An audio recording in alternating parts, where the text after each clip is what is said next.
ಒಂದು ಮನೇಲಿ ಗಂಡ ಹೆಂಡತಿ ಇಬ್ಬರು ಯಾವ ತುಂಬ ಅನ್ಯೋನ್ಯವಾಗಿರ್ತಾರೆ. ಆದರೆ ಒಂದು ವಿಚಾರಕ್ಕೆ ಭಾಳ ಜಗಳ ಆಡ್ಬಿಡ್ತಾರೆ. ಆವಾಗ ಗಂಡ ಸಿಟ್ಕೊಂಡು ಮೂತಿ ಊದಿಸ್ಕೊಂಡು ಅವನು ಆಫೀಸಿಗೆ ಹೋಗ್ತಾನೆ. ಈ ಕಡೆ ಹೆಂಡತಿನೂ ಮುಖ ಊದಿಸ್ಕೊಂಡು ಅವಳು ತನ್ನ ಮನೇಲಿ ತನ್ನ ಕೆಲಸ ಮಾಡ್ಕೊಂತ ಇರ್ತಾಳೆ. ಸ್ವಲ್ಪ ದೂರ ಹೋದ್ಮೇಲೆ ಆ ಗಂಡನಿಗೆ ಏನೋ ಒಂದು ರಿಯಲೈಸ್ ಆಗುತ್ತೆ. ನಾನೇ ನನ್ನ ಹೆಂಡತಿ ಹತ್ರ ಗಲಾಟೆ ಮಾಡಬಾರ್ದಿತ್ತು. ಯಾಕೆ ಮಾಡಿದೆ ಅಂತ ಗೊತ್ತಾಗಲಿಲ್ಲ. ಸೊ ನನ್ನಿಂದ ತಪ್ಪಾಯಿತು ಅಂತ ಏನು ಮಾಡ್ತಾನೆ, ಸರಿ ವಾಪಸ್ ಮನೆಗೆ ಬರ್ತಾನೆ. ಮನೆಗೆ ಬಂದಾಗ ಹೆಂಡತಿ ಇನ್ನೂ ಅದೇ ಸಿಟ್ಟಲ್ಲಿ ಅವಳು ಒಲೆ ಮುಂದೆ ನಿಂತ್ಕೊಂಡು ಕುಕ್ಕರ್ ಅನ್ನ ಬೇಯಿಸ್ತಾ ಇರ್ತಾಳೆ, ಅನ್ನ ಮಾಡ್ತಾ ಇರ್ತಾಳೆ. ಆವಾಗ ಗಂಡ ಬರ್ತಾನೆ, ಸಾರಿ ನನ್ನಿಂದ ತಪ್ಪಾಯಿತು, ಈ ಥರ ಮಾಡಬಾರ್ದಿತ್ತು, ನಾನು ಗಲಾಟೆ ಮಾಡಬಾರ್ದಿತ್ತು ಅಂತ ಹೇಳ್ತಾನೆ. ಅದಕ್ಕೆ ಅವಳು ಇದ್ದಳು ಸರಿ ಬಿಡಿ ಅಂತೇಳಿ ಸುಮ್ಮನೆ ಆಗ್ತಾಳೆ. ಮತ್ತು ಹಾಗೇ ನಿಲ್ತಾಳೆ. ಇದನ್ನು ನೋಡಿದ್ದು ಗಂಡ, ಇದೇನು ನಾನು ಸಾರಿ ಅಂತ ಹೇಳಿದ್ರು ನೀನು ಇನ್ನೂ ಮುಖ ಉದಿಸ್ಕೊಂಡೇ ಇದೆಯಲ್ಲ ಅಂತ ಅಂತಾನೆ. ಅದಕ್ಕೆ ಅವಳ ಹೆಂಡತಿ ಒಂದು ಉಪಾಯ ಮಾಡ್ತಾಳೆ.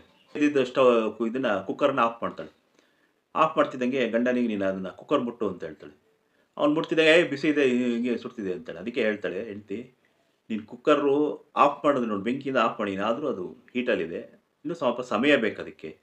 ಹಾಗೆ ನಾವು ಅಷ್ಟೇ, ನೀನು ಸಾರಿ ಕೇಳ್ತಿದ್ದಂಗೆ ಅಕ್ಸೆಪ್ಟ್ ಮಾಡ್ಕೊಂಡಿನಿ, ಆದರೆ ಅದನ್ನು ಸಿಟ್ಟಿಂದ ಹೊರಬರಬೇಕು ಅಂದರೆ ನನಗೂ ಸ್ವಲ್ಪ ಸಮಯ ಬೇಕು, ಸಮಯ ಕೊಡು ಅಂತ ಅವಳು ತನ್ನ ಗಂಡನಿಗೆ ಹೇಳ್ತಾಳೆ. ಅದಕ್ಕೆ ಅವಳ ಗಂಡ ಸರಿ ಸರಿ ಬಿಡು ಅಂತ ವಾಪಸ್ ಹೋಗ್ತಾನೆ. ಇದು ಯಾರೋ ಒಬ್ಬರು ಈ ವಿಡಿಯೋ ಮಾಡಿದ್ದೆ, ಇದು ಕಾಮಿಡಿ ವಿಡಿಯೋ ಇದು. ಈ ಕಾಮಿಡಿ ವಿಡಿಯೋದಲ್ಲಿ ನಮಗೇನು ತಿಳ್ಕೊಳ್ಳೋದೇನು ಅನ್ಸುತ್ತೆ ಅಂದರೆ, ನಾವು ಯಾರ್ದೋ ಜೊತೆ ಜಗಳ ಮಾಡಿರ್ತೀವಿ, ಮನೆಯಲ್ಲೇ ಆಗಲಿ ಹೊರಗಡೆನೇ ಆಗಲಿ, ತುಂಬ ವರ್ಷಗಳಿಂದ ದ್ವೇಷ ಮಾಡ್ತಿರ್ತೀವಿ.